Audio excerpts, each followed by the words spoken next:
Eu vi que há um académico que chama atenção a um determinado candidato presidencial que quer exercer a política sem responsabilidade. E acredita que é por sua via que uma série de irresponsabilidades de cidadãos são cometidas. Deixa eu dizer isto de uma forma um pouco assim às pressas, mas que vai servir, penso que vai servir. Eu sou peregrino de uma opinião muito simples em relação aos académicos ou os ditos intelectuais daqui de Moçambique, que é o seguinte: a academia em Moçambique falhou por completo. Isto tem que estar claro. A academia falhou. E por que eu digo isto? Eu começo até por definir aquilo que eu entendo ser a universidade.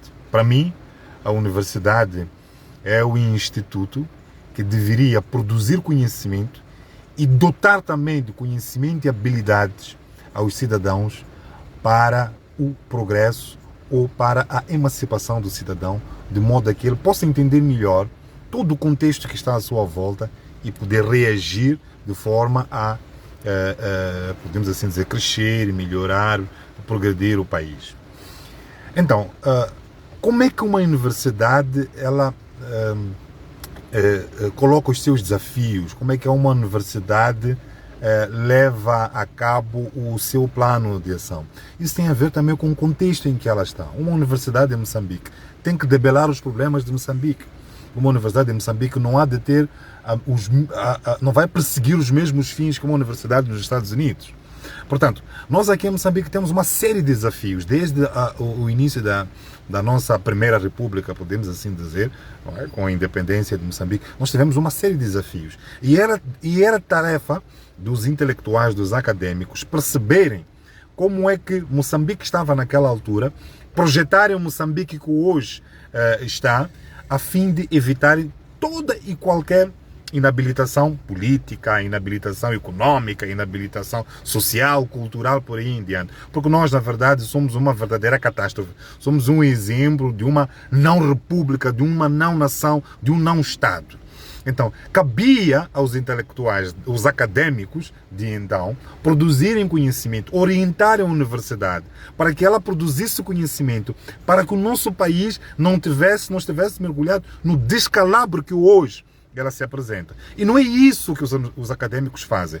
E continuam, desde 1965 até os dias de hoje, a resolver não problemas, podemos assim dizer, a olharem para consequências e não para causas, a olharem para as vítimas como se fossem os vitimizadores, a olharem para aqueles que são a consequência. Estou aqui a repetir, desculpa, não é? Estou a falar aqui do povo, eu gosto muito dessa expressão, não é?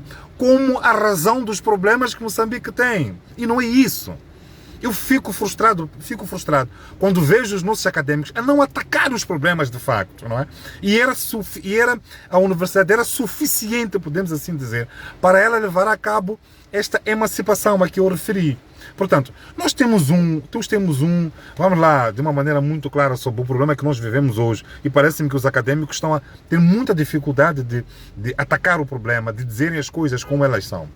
Nós estamos numa situação de não-Estado. Quando dizemos não-Estado, é a população que foi entregue à sua sorte. Eu posso recuperar até uma expressão de um texto do Matias Júnior, do canal de Moçambique. Ele disse que Moçambique é o único país onde é o cidadão que vai atrás do terreno, constrói a casa, faz rua, coloca água, coloca energia, coloca dados, quer dizer, e depois é o Estado que vai lá cobrar impostos. Depois é o Estado que vai tirar benefícios do fato de aquele bairro, de aquela construção ter existido, porque depois quer cobrar imposto predial e por aí em diante.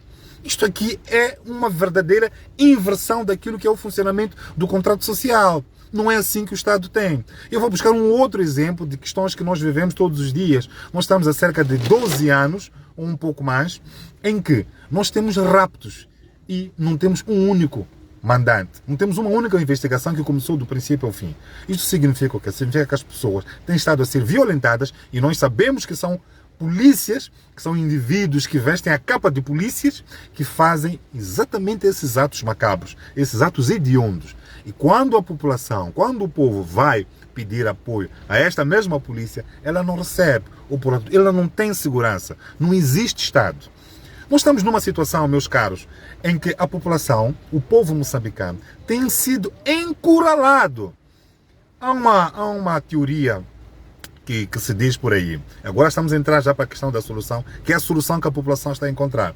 Há uma teoria muito famosa que diz assim: nunca encurrales alguém ao ponto dele não ter uma saída, pois de outro modo ele vai acabar por se virar contra si.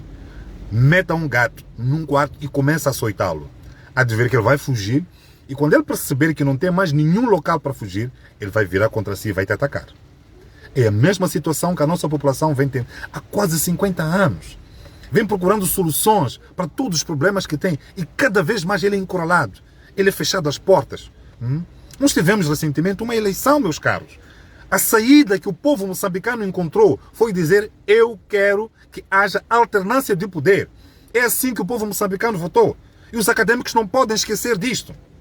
Não podem continuar a atacar aquele que é a solução. Não podem atacar aquele que não é o problema. E o problema não é este candidato presidencial que referiram, que este académico referiu. O problema é destes que vivem encurralando a população por uma situação em que ela já não tem mais espaço para fugir. Vocês têm que parar com isso. Parem de ver problemas onde não há. Ataquem o problema. Qual é o problema de dizerem que o problema deste Moçambique é a Frelimo? Eu não entendo isso. Porque os académicos têm tanta dificuldade de encontrar uma solução tão simples e produzir conhecimento, gerar alternação da mentalidade dos moçambicanos para esse desiderato, que é a alternância do poder, que é o fim da Frelimo a governar. O Chapo já veio há pouco tempo a entregar o seu programa dos 100 dias. Qualquer pessoa de inteligência mediana consegue perceber que aquele plano de 100 dias, na verdade, são resquícios de programas ou de planos de planos de governação do anterior executivo. São as últimas etapas dos vários ministérios e ele foi buscando, não é? Assim, de forma atabalhoada, e disse que eram ações de 100 dias. Qualquer pessoa pode perceber que aquilo não é um programa de 100 dias, porque um programa genuíno de 100 dias é um programa de 100 dias é uma espécie de princípios. E não temos ali princípios, ninguém percebe um norte naquele grupo de medidas que ele traçou. Então nós, mais uma vez, não vamos ter revolução, não vamos ter progresso com o Daniel Chapo, nem com a Frelimo continuando. E os académicos sabem disso. Então este povo já foi encurralado até o máximo. E a forma como ele encontra para reagir, para contornar essa dor, essa opressão, não é destas várias formas. Então vocês têm que parar de encontrar o problema no povo, na reação do povo. Eu vou contar um último episódio. Este capítulo vai sair agora, na página de Engenheiro Venâncio. Nós visitamos Chibuto, uma população que estava tranquila no seu território. Houve uma ideia de colocar lá uma empresa que faz exploração de areias pesadas. Tiraram as pessoas, tiraram casas, tiraram terrenos. Tiraram as árvores que davam-lhes fruto, davam dinheiro em lenha, conseguiam fazer bebidas e por aí em diante. Tiraram as campas. Portanto, tiraram todo o equilíbrio. E prometeram que iam dar casas, iam dar terrenos, iam dar indemnizações por aí em diante. E levaram o dinheiro, vamos supor assim, uma família que tinha sido prometida cerca de 4 milhões de meticais. Deram 200 mil meticais. E vocês acham que estas pessoas não iam fazer a manifestação depois delas terem, veja bem, foram enganadas há muito tempo e mesmo assim elas esperaram pelo momento certo e foram depositar o voto na urna a pensar que existiria alternância. E não houve porque a Frelimo fez fraude. Acham que essas pessoas não vão se manifestar? Queriam que elas continuassem serenas. E acham que é o Venâncio que foi roubar lá as pessoas. É o Venâncio que vai dizer: olha, não se manifestem, continuem a ser roubados, continuem a ser vigarizados pela Frelimo, mas não se manifestem, não façam absolutamente nada. Acho que é o momento dos académicos pararem, não é? De ser... Eu vou usar uma expressão grave mesmo, mas é assim que eu vou terminar este vídeo. Está na hora dos académicos pararem de ser covardes. Parem de ser covardes, por favor. É vergonha isso, pá. Parem de ser covardes.